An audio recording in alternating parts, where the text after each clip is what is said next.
So hello guys, welcome back to our channel repair Gyan. मैं निहारिका आपके अपने चैनल रिपेयर ज्ञान पे आपका हार्दिक स्वागत करती हूँ।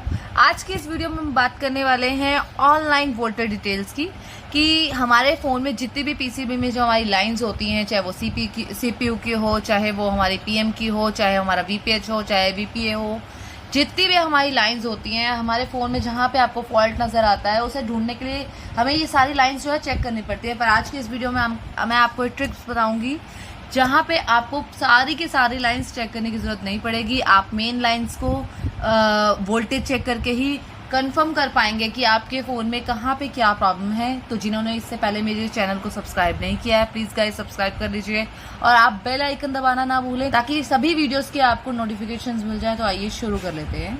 देखिए, यहाँ से फर्स्ट हम समझ लेते हैं। यहाँ पे मैंने 2 आईसी बनाया है। एक है पीएम का, हमारी जो पावर की आईसी होती है, दूसरा मैंने बना दिया है सीपीयू का। देखिए, यहाँ से लेके यहाँ तक, मतलब कुछ जो पावर्स होती है, कुछ जो सप्लाई होती है, पीएम जो है वो सीपीयू के साथ करती है और कुछ सप्लाई जो है सीपीयू जो है वो पावर के साथ कम्युनिकेट करता है। तो यहाँ पे क्या है, ये एक दूसरे को कुछ वोल्टेज शेयर करते हैं, सप्लाई शेयर करते हैं, पावर शेयर करते हैं। तो यहाँ पे क्या है, ये आपको जानने के लिए कि सीपीयू से लेके पीएम तक की जो लाइंस हैं उसके बीच में जो कंपोनेंट्स लगे हुए हैं, वो जो लाइन है हमारी जो इन्हें आपस में कनेक्ट कर रही है, वो करेक्ट है या नहीं है, या उसमें कोई प्रॉब्लम तो नहीं है, उसे समझने के लिए मैं आपको एक इजी ट्रिक बता देती हूँ कि सीपीयू जो है, कई जो हमारे सीपीयू होते हैं, 90% हमारे बोर्ड में जो सीपीयू होते हैं, अगर आप बोर्ड में चेक करेंगे तो सीपीयू के एग्जैक्ट पीछे, मतलब जब आप उसका ऑपोजिट साइड देखेंगे तो वहां पे आपको कुछ कंपोनेंट्स लगे हुए नजर आएंगे। उनमें जो कैपेसिटर होते हैं, पहले मैं आपको प्रैक्टिकल दिखा देती हूँ एक बार। जैसे कि ये एक बोर्ड ले लेते हैं हम। ये देखिए, यहाँ पे सीपीयू लगा हुआ है और देखिए सीपीयू के एग्जैक्ट पीछे यहाँ ये देखिए ये कंपोनेंट्स लगे हुए हैं। इन कंपोनेंट्स में ये देख रहे हैं आप कैपेसिटर लगे हुए हैं यहाँ पर, ये देख लिया आपने।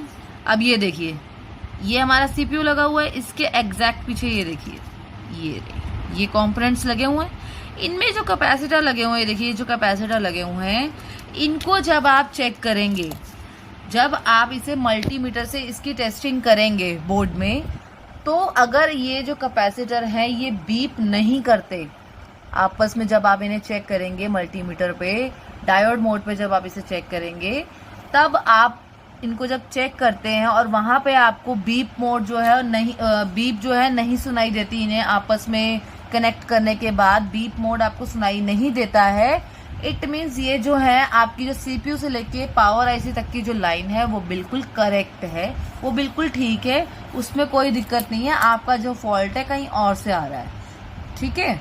देखिए, यहाँ तक आपको समझ में आ रहा है कि मान लीजिए अगर मैं इन दो पे, मान लीजिए कैपेसिटर है, मैं इसको अगर यहाँ से ऐसे टेस्ट करती हूँ और मुझे मल्टीमीटर पे जो है बीप सुनाई देती है, तो इट मीन्स यहाँ से लेके पीएम तक और पीएम से लेके सीपीयू तक जो हमारी दोनों आईसी के बीच में जो कनेक्शन बन रहा है, कैपेसिटर्स हो गए या और भी लाइन में जितने कंपोनेंट्स लगे हैं, वहां से लेके एक आईसी से लेके दूसरी आईसी तक जितनी भी सप्लाई बन रही है, इट मीन्स हमारी जो लाइंस हैं उसमें कहीं ना कहीं दिक्कत है।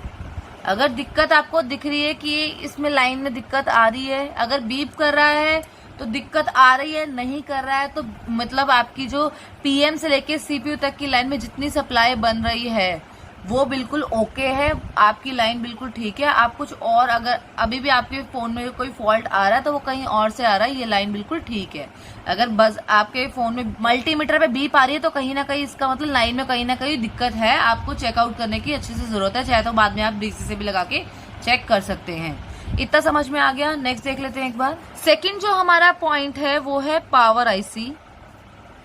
पावर आईसी में आपको क्या चेक करना पड़ेगा? देखिए, पावर आईसी को जब आप चेक करेंगे, वहां की वोल्टेज आपको मिलनी चाहिए 3.7 की, और इसी को जो है बाद में हम वीपीएच भी कहते हैं, वीपीएच की लाइन भी इसे हम कहते हैं। देखिए, अगर आपके बोर्ड में वीपीएच जो है वो डाउन हो जाए या वीपीएच की लाइन जो है वो खराब हो जाए, तो आपका फोन जो है पूरा का पूरा डेड हो गया है, ठीक है। और डेड मोबाइल के ऊपर मैंने पहले भी वीडियोस बनाए कि डेड मोबाइल को कैसे चेक करते हैं, या डेड मोबाइल को फिर से हम कैसे सही कर सकते हैं, रिपेयर कैसे कर सकते हैं।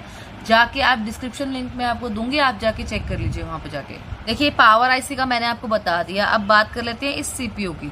देखिए सीपीयू से भी देखिए 2 लाइनें निकलती हैं, एक निकलती है हमारी क्लॉक की लाइन और एक निकलती है हमारी डेटा की लाइन।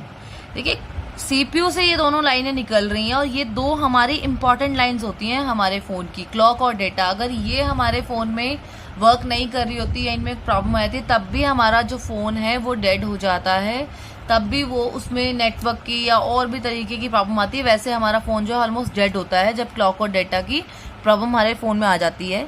इनको चेक करने का एक सबसे इजीएस्ट तरीका होता है कि इन दोनों पर लाइनों पर आपको 1.8 की सप्लाई देखने के लिए मिल जाएगी। अगर आपको इन दोनों पर 1.8 की सप्लाई देखने के लिए मिल जाती है, इसका मतलब आपके सीपीयू से जो 2 लाइनें निकल रही है क्लॉक और डेटा की, ये बिल्कुल ठीक है, आप फोन में कोई और फॉल्ट फाइंड कर सकते हैं। तो चलिए नेक्स्ट बात कर लेते हैं। तो थर्ड पॉइंट है हमारा चार्जिंग आईसी। देखिए चार्जिंग आईसी का बोर्ड में बहुत ही इंपॉर्टेंट रोल होता है, क्योंकि एक तो मैंने कल की वीडियो में चार्जिंग आईसी के ऊपर एक वीडियो बनाया था, वो जाके आप चेक करेंगे तो आपको 24 पिन की जो हमारी चार्जिंग आईसी होती है, जिसे हम BQ आईसी भी कहते हैं, वो आईसी जाके आप वहां से चेक कर सकते हैं। वो भी इम्पोर्टेंट है, एक बार आप जाके उसे जरूर चेक करें।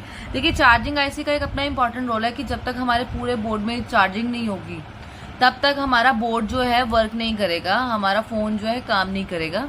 तो चार्जिंग आईसी जो होती है हमारी, देखिए ये है इसका जो चार्जिंग आईसी का ये जो कनेक्टर होता है जिसकी 5 पिनें होती हैं, यहाँ पे आपको 5 वोल्ट देखने के लिए मिल जाएगा। ठीक है, ये इसका कनेक्टर हो गया। यहाँ पे मान लीजिए ये आपकी चार्जिंग आईसी है, चार्जिंग आईसी लिख लेते हैं इस पे। तो यहाँ पे जो है आपको इसके आजू बाजू काफी सारे कंपोनेंट देखने के लिए मिल जाएंगे, जैसे कैपेसिटर हो गया, आपका कॉइल हो गई, ये सब आपको देखने के लिए मिल जाएगा। जब आप यहाँ पे इसको चेक करेंगे तो आपको पहली बात तो जो है 5 वोल्ट जो है चार्जिंग आईसी पे देखने के लिए मिलना चाहिए। तब आपकी जो ये समझ में आएगा आपके कि आपकी चार्जिंग आईसी बिल्कुल ओके है, ठीक है, कि आपका 5 वोल्ट जो है निकाल रही है। और उसके बाद आपको ये चेकआउट करना है कि जो चार्जिंग आईसी की जो लाइन है और उसके आजू बाजू के जो कंपोनेंट्स लगे हुए हैं वो ठीक हैं या नहीं है। अगर वो ठीक नहीं होंगे तब भी हमारे फोन में वोल्ट जो प्रॉब्लम है कई तरीके की वो बनी रहती है। तो वहां पे आप कैसे चेक करेंगे? देखिए वहां पे आजू बाजू में मैंने आपको बहुत सारी बार बताया है पहले की वीडियोस में कि जितने कोई भी आईसी है उसके आजू बाजू जो कंपोनेंट्स लगे होते हैं वो उसी के लिए वर्क कर रहे होते हैं मोस्ट ऑफ द टाइम्स। तो उसके ऊपर भी आपको वही सप्लाई देखने के लिए मिलनी चाहिए मोस्ट ऑफ द टाइम्स की जो आपको उस आईसी पे देखने के लिए मिल रहा है। तो यहाँ पे हमें 5 वोल्ट देखने के लिए मिल रहा है चार्जिंग आईसी पे। तो आपको जो आजू बाजू के जो कंपोनेंट्स हैं जैसे कि डायोड लगा, कॉइल लगा है, हमारा कैपेसिटर लगा है, इन सब पे भी आपको कितना देखने के लिए मिलना चाहिए? 5 वोल्ट। 5 वोल्ट देखने के लिए मिल रहा है तो आप समझ जाइए कि आपकी चार्जिंग आईसी की जो लाइन चल रही है या जो आजू बाजू कंपोनेंट्स लगे हुए हैं वो बिल्कुल ओके हैं। आपका कनेक्टर से लेके चार्जिंग आईसी तक का पूरा जो सप्लाई है वो बिल्कुल ओके चल रहा है। नेक्स्ट बात कर लेते हैं, फोर्थ हम बात कर लेते हैं। एक हमारी होती है TH की लाइन और एक होती है हमारी TH एंड ID की लाइन। TH सबको पता है ये थर्मल की लाइन होती है हमारी, और ID की लाइन ये भी हमारे फोन में एक इम्पॉर्टेंट रोल प्ले करती है। थर्मल की लाइन जो होती है हमारी टेम्परेचर की लाइन, ये और ये ID दोनों आपको बैटरी कनेक्टर के पास देखने के लिए मिल जाएंगी। देखिए ये दोनों ऐसी लाइंस होती हैं जिसमें आपकी जो वोल्टेज है वो घटती बढ़ती रहती है। जैसे कई बार आपको यहाँ पे 1.2 देखने के लिए मिल जाएगा, लेकिन जैसे ही आप चार्जिंग कनेक्ट करते हैं इसमें तो ये या तो घट जाती है, कभी कभी बढ़ भी जाती है। तो ये घटती या बढ़ती रहती है और इसे आप हॉट टेस्टिंग पे चेक करेंगे, इसे कूल टेस्टिंग पे आप बिल्कुल चेक नहीं करेंगे। ठीक है, ये दोनों लाइंस आपकी टेम्परेचर की जो थर्मल वाली जो हमारी लाइन है और ये ID की लाइन है, ये हमारी दोनों ठीक होनी चाहिए फोन के अंदर, क्योंकि अगर ये ठीक नहीं होंगी तो हमारे फोन में चार्जिंग का जो इशू है, टेम्परेचर का जो इशू है वो बना रहेगा, जिसकी वजह से आपके फोन में और कई तरह की प्रॉब्लम और फॉल्ट्स जो हैं वो आपको देखने के लिए मिल सकते हैं। तो आप मेक श्योर करें कि आप ये दोनों लाइंस जो हैं एक बार अच्छे से रीचेक करें ताकि इसमें कोई फॉल्ट ना हो। तो नेक्स्ट बात कर लेते हैं। और एक बात आप और याद रखें कि हमारे फोन में एक RFFE करके एक प्रोटोकॉल होता है। उन प्रोटोकॉल्स के ऊपर मैंने पहले RFFE प्रोटोकॉल पे एक वीडियो बनाया हुआ है, आप जाके उसे जरूर देखें। ये जो RFFE जो होता है प्रोटोकॉल, ये हमारा नेटवर्क सेक्शन से रिलेट करता है।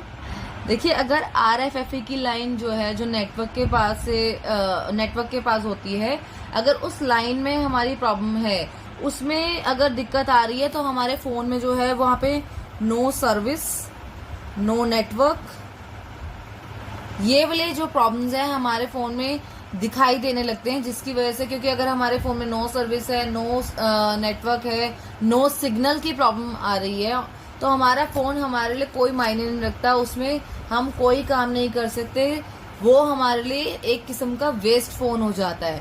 तो वहां पे आप चेक करेंगे, अगर उस लाइन को आप चेक करते हैं तो वहां पे भी आपको 1.8 का सप्लाई देखने के लिए आपको मिलना चाहिए, क्योंकि जो नेटवर्क, जो हमारा कनेक्टिविटी होती है, सीधा का सीधा उसका कंसर्न होता है सीपीयू के साथ। तो सीपीयू की जो वोल्टेज होती है वो होती है 1.8। तो अगर आपको RFFE लाइन पे 1.8 की लाइन देखने के लिए मिल रही है, तो इट मीन्स आपकी लाइन वहां से जो यहाँ तक चलकर आ रही है, उसके बीच में जितने कंपोनेंट्स लगे हुए हैं वो बिल्कुल ओके हैं। तो ये हो गया RFFE लाइन को चेक करने का एक सिंपल तरीका। देखिए, यहाँ पे हमने इस वीडियो में जो है वो VBAT की जो लाइन है उसके बारे में डिस्कशन नहीं किया है। VBAT के ऊपर मैं ऑलरेडी पहले वीडियो बना चुकी हूँ। यहाँ पे इसलिए इस वीडियो में इसका जिक्र नहीं किया गया है, क्योंकि VBAT की जो लाइन होती है वो कूल टेस्टिंग है, और अभी हम जो है हॉट टेस्टिंग की बात कर रहे हैं। इस वीडियो में जितनी बात की गई है वो हॉट टेस्टिंग के ऊपर की गई है, कूल टेस्टिंग के ऊपर नहीं। हॉट एंड कूल टेस्टिंग में क्या डिफरेंस होता है, ये एक बेसिक नॉलेज है, ये मैंने पहले बता रखा है। जो नए व्यूअर्स हैं हमारे, वो जाके उस वीडियो को जरूर देखें, तभी आपको ये बात समझ में आएगी कि हॉट टेस्टिंग और कूल टेस्टिंग में क्या डिफरेंस होता है। वहां पे हॉट टेस्टिंग में कौन से कंपोनेंट्स की टेस्टिंग की जाती है और कैसे की जाती है, कूल टेस्टिंग कैसे करते हैं और किन कंपोनेंट्स की, और कब किस कंडीशन में हमें कूल टेस्टिंग करनी पड़ती है, ये सारी डिटेल्स जो है मैंने आपको उस वीडियो में दे रखा है। आपको मैं उसका लिंक दे दूंगी डिस्क्रिप्शन बॉक्स में, जाके आप जरूर देखें, काफी इंपॉर्टेंट वीडियो है वो भी। तो आई होप आपको जितना मैंने इस वोल्टेज के बारे में, आईसी की जो लाइंस होती हैं, जो सप्लाई लाइंस होती हैं, उनके बारे में मैंने जो भी आपको डिटेल्स दी है, आपको ये समझ आई होगी। समझ में आई है, पसंद आई है तो वीडियो को लाइक जरूर करें, शेयर जरूर करें, और कमेंट करके मुझे जरूर बताएं कि आपको वीडियो कैसी लगी है। हमारे बोर्ड में और भी कई तरह की लाइंस होती हैं, जैसे I2C हो गया। अगर इस टाइप की जो लाइंस होती हैं, अगर आपको उन पर वीडियो बनवाना है तो आप मुझे कमेंट सेक्शन में जरूर जो है लिख कर डालें, मैं जरूर उस पर वीडियो आपके लिए लेकर आऊंगी। तो आई होप आपसे जल्दी मिलूं किसी नेक्स्ट वीडियो में। मैं निहारिका, थैंक यू।